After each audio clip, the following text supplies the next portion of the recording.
Welcome in to another episode of Betting the Pitch, MLB edition. I'm your host, the real underscore G Warner, going solo tonight, as I have been on all baseball podcasts.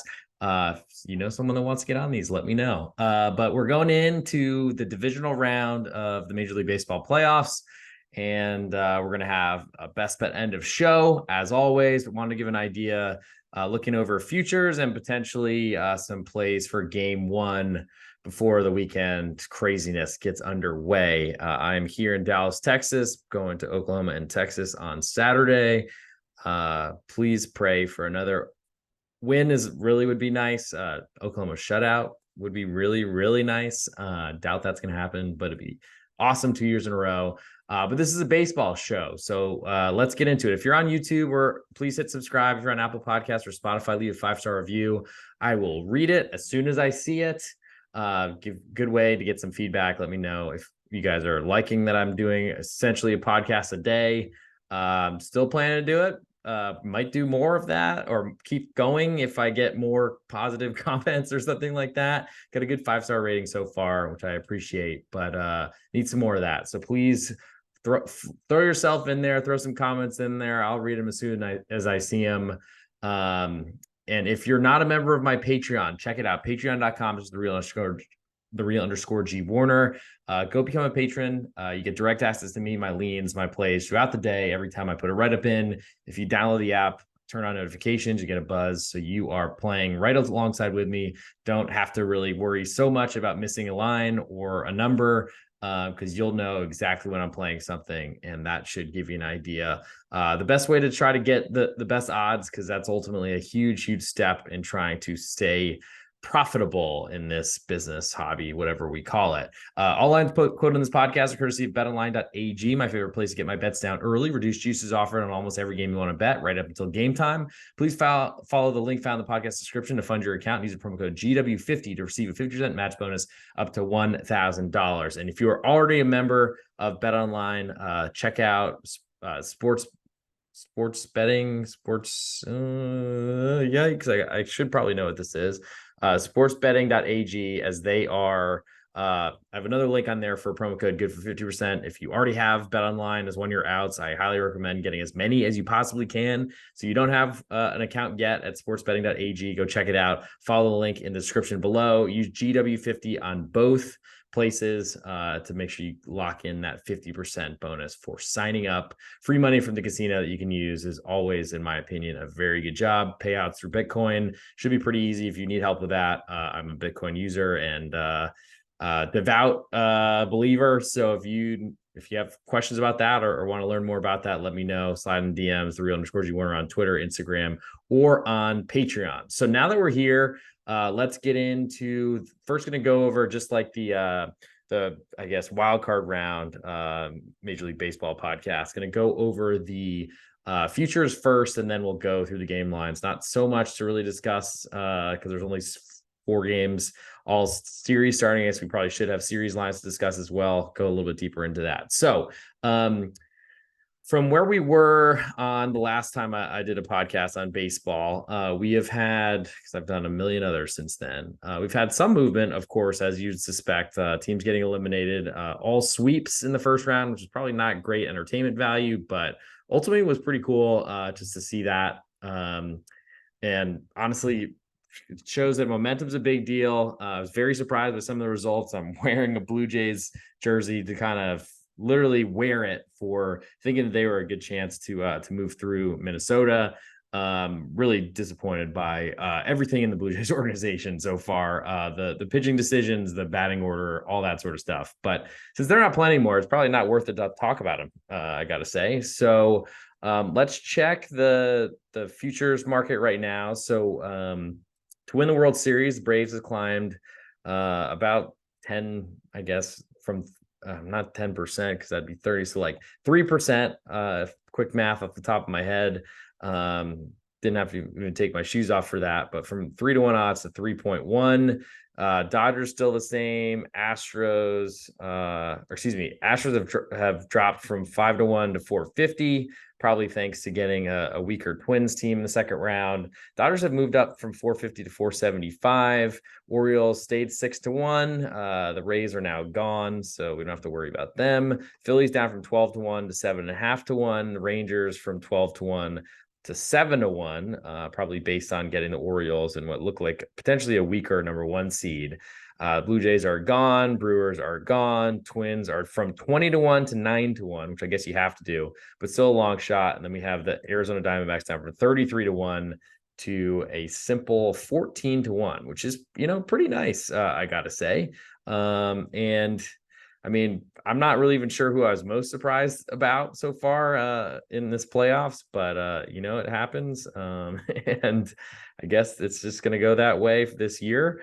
But now we'll move down to the pennant futures, or I guess probably should analyze that first. So Braves ticked up a little bit. Dodgers ticked up a little bit, probably based on, the Dodgers to me, they should have gotten, getting the Arizona Diamondbacks in the second round is a gift, I think, compared to facing the Milwaukee Brewers. Yes, you could argue they're a little bit hotter, but I'm still not a believer in the Arizona Diamondbacks in their bullpen whatsoever. I think the Dodgers will probably mow through them, which I guess can save that information until we get to series prices. But the Astros dropping 11% seemed a little bit extreme to me.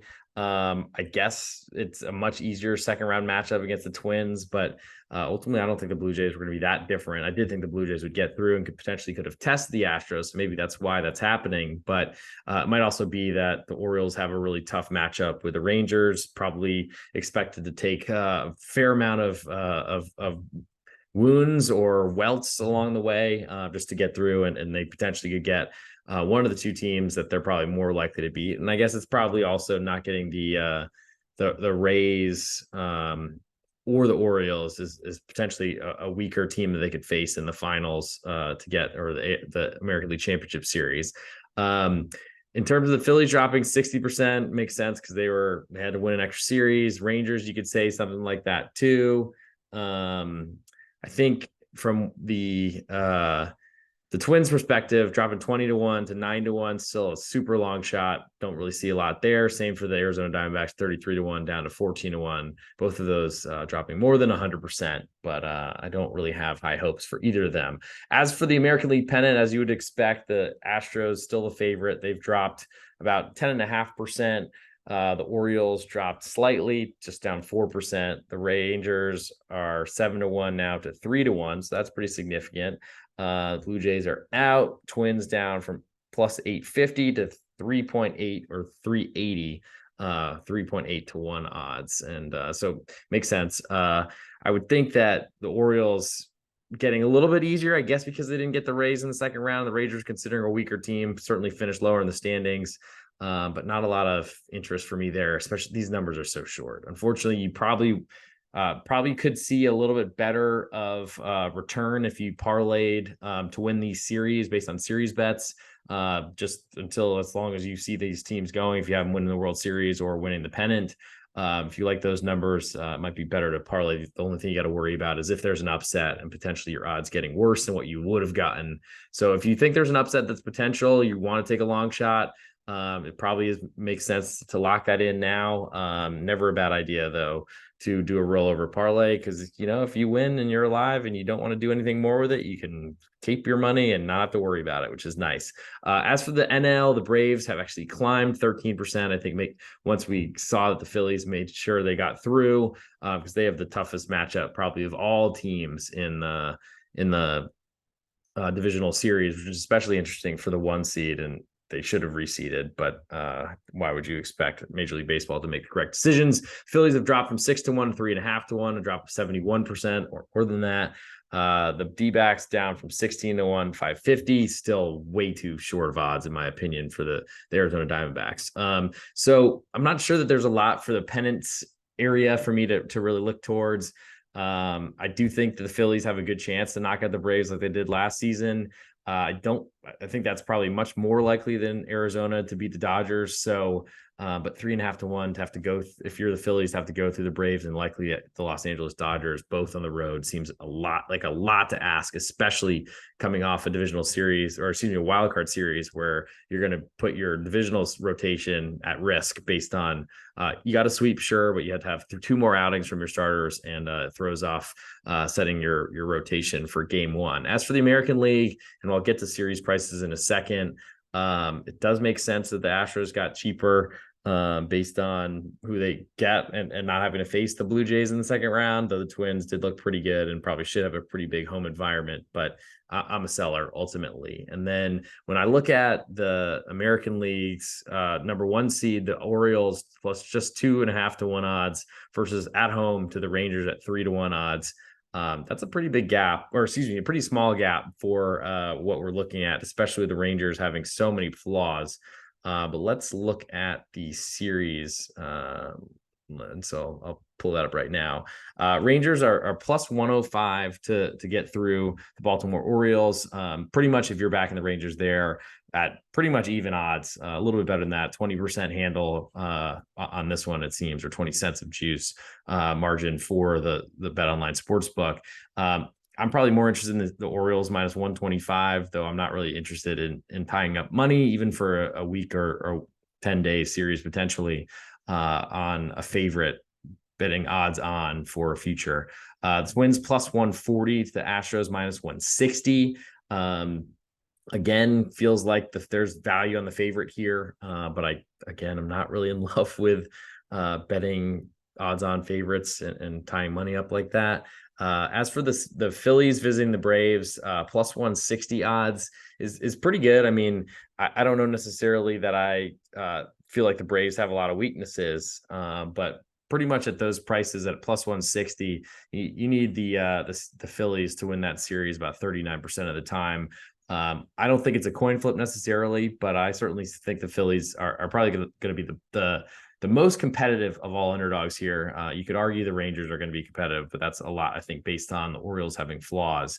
And is that worth the bang for your buck? Just 5 cents on every dollar. And last but not least, the Diamondbacks are a plus 195 series underdog to the Dodgers on the road, starting in Los Angeles. Who knows when they get Zach Gallen, who pitched game 2. Game 1, which was kind of amazing that they ended up winning with Brandon Pfaadt. I don't think you want him as even your pitcher before Zach Gallen, but I think the way the rotation's used, and the way that wild card series ended up playing out, I think that's probably what's going to have to happen. So not great, a little unfortunate, but we'll see what happens. I don't know that there's a lot for me from a series perspective. Probably it'd be, if anything, the Phillies plus 160, I think, is the greatest value there. So now we'll go to the starters are not guaranteed. I apologize. I've been trying like heck to get them in a position where I feel like I know exactly who's pitching. It's a lot of guesswork at this point.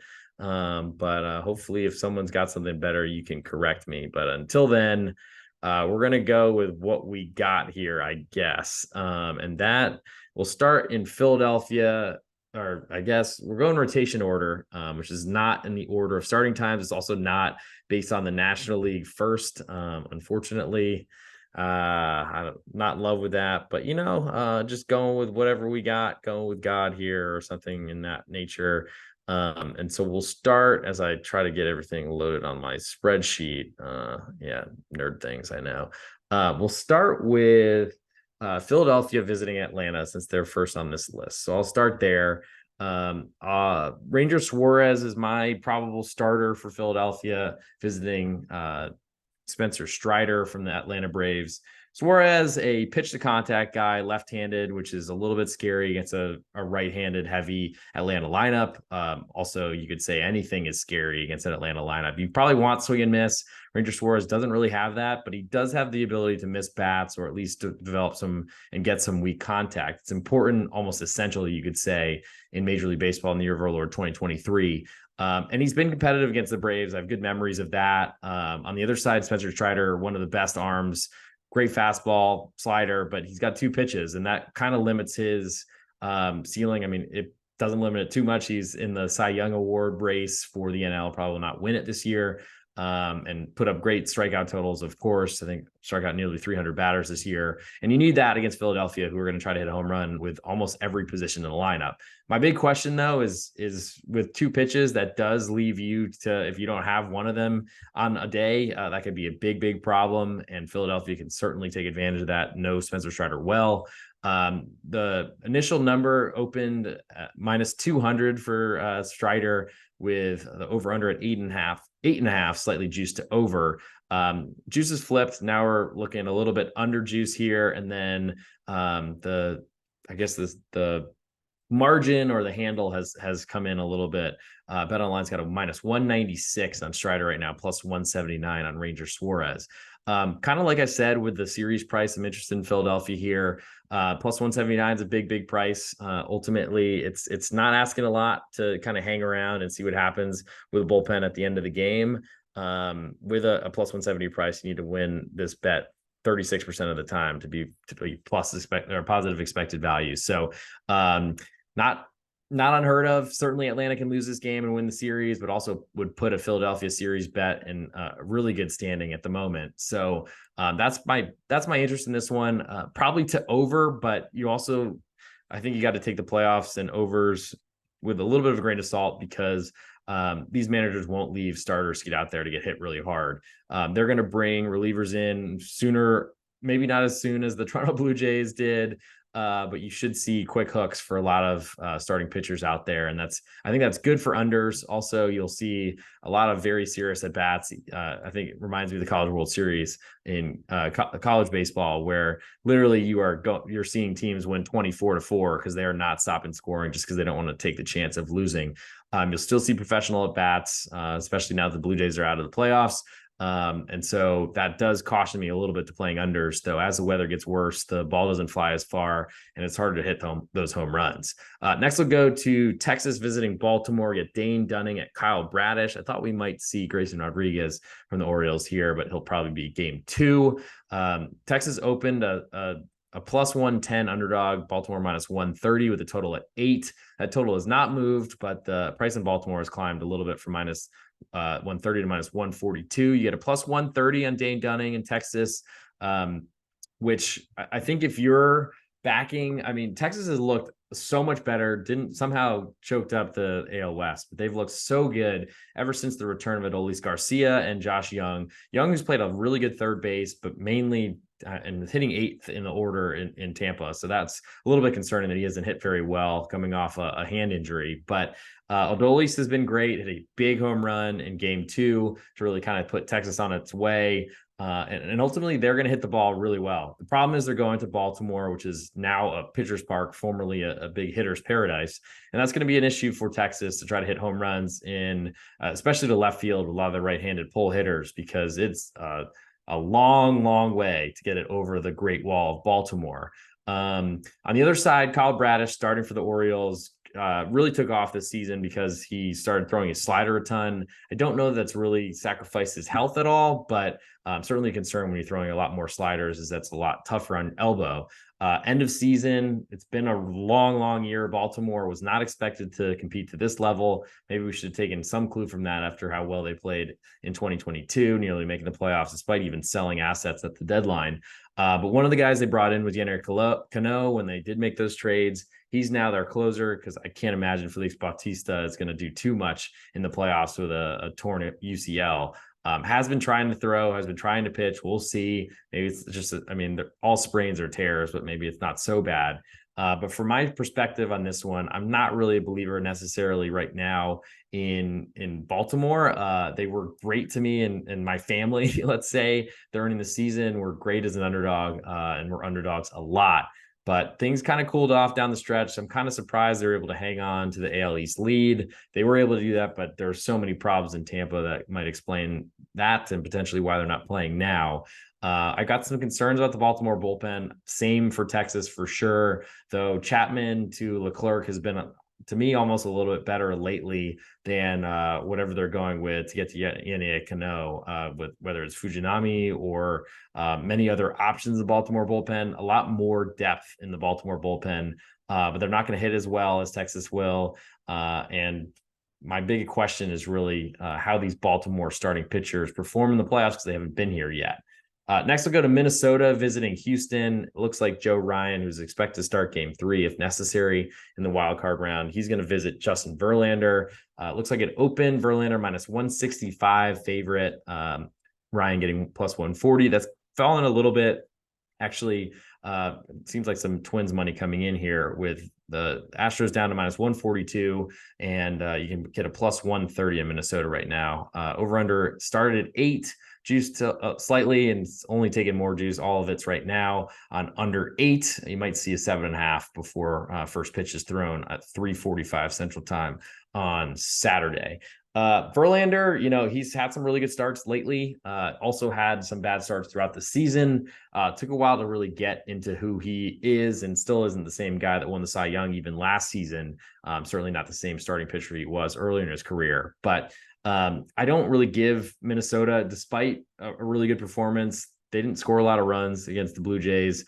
I think we're very fortunate that the Blue Jays, really the downfall of the Blue Jays is they don't take any pitches. And one really great defensive play, or a couple or many by Michael A. Taylor in game 1 really put Minnesota in a great position to win off of 2 home runs from the same player.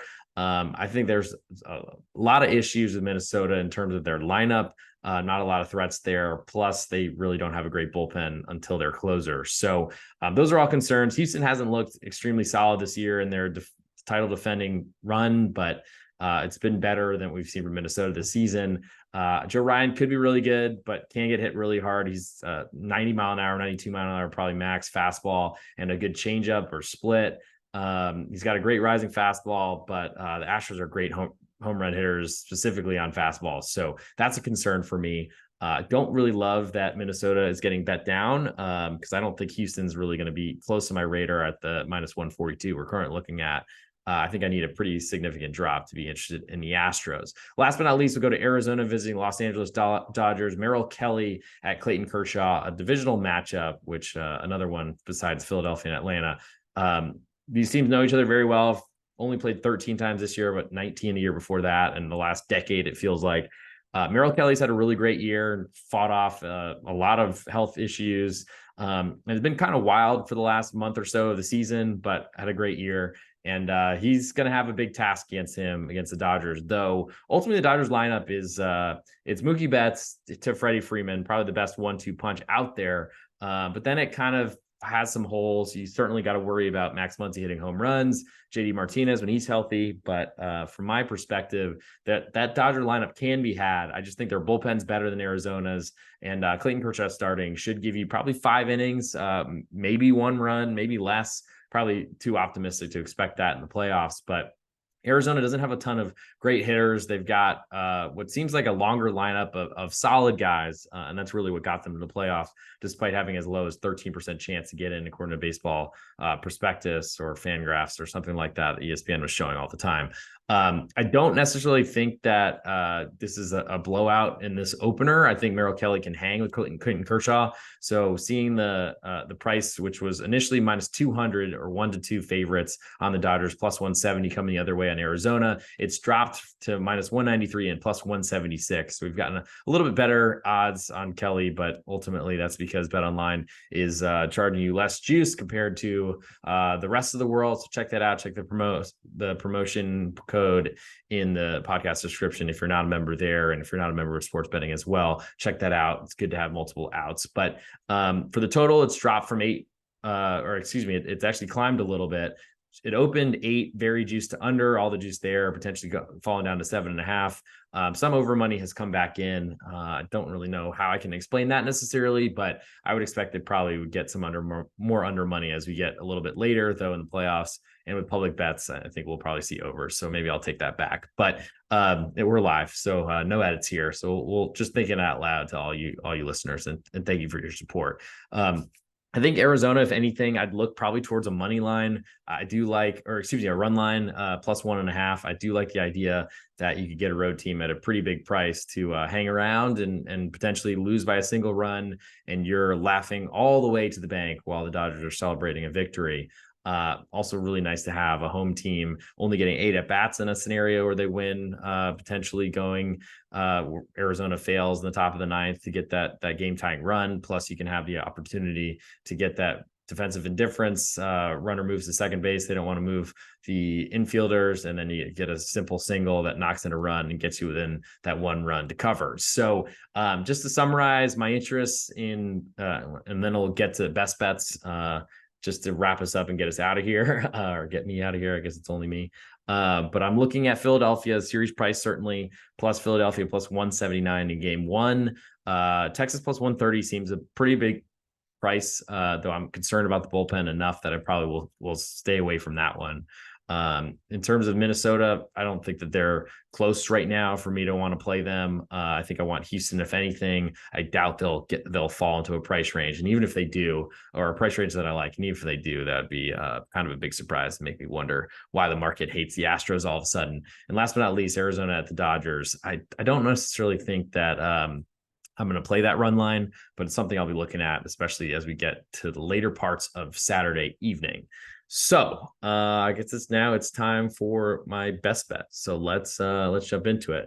This is real_G Warner on Instagram, Patreon, and Twitter. And this is baseball edition of Betting the Pitch. And we are going in live, clearly, with a lot of mistakes already on this part, but we're going to give a best bet. I think in terms of futures on this episode, I'm most interested in the Phillies plus 160 to get through the Atlanta Braves, kind of a repeat of last season. But then looking at the game 1 lines for the divisional series, I think my biggest interest is also the Phillies plus 179, though you might want to look at a run line as well, because that potentially could get you a slightly better price, and potentially to lose by a single run and still cover. And that's what I'll give out for this episode. I'll give the Phillies plus 1.5 minus 120 right now at Bet Online. I think the Phillies are going to give the Braves all they want in the series, could potentially knock them out, and potentially Braves only get 8 at bats to win by a single run, and you'll be laughing all the way to the bank. And that'll do it for this episode of Betting the Pitch. Thanks for tuning in and supporting me all baseball season. Going to try to find some time to get the next one in. Going to be a busy weekend with the Red River Shootout here. Red River rivalry, excuse me, also a tongue twister if you're recording a podcast. But thanks for the support as always. If you're on YouTube, please hit subscribe. If you're on Apple Podcasts or Spotify, leave a 5-star review. It'd be huge. And if you're not a member of Patreon, patreon.com/real_G Warner, you can get all my picks for the weekend and get a buzz in your pocket, wherever you have it, actually, notification each time I lock something in or add a write-up, so you know exactly where I'm going for the day. So thanks for tuning in. Have a great evening, and I will be back tomorrow for a soccer podcast as always. So have a nice night, and hopefully the Bears hold on, unlike last week.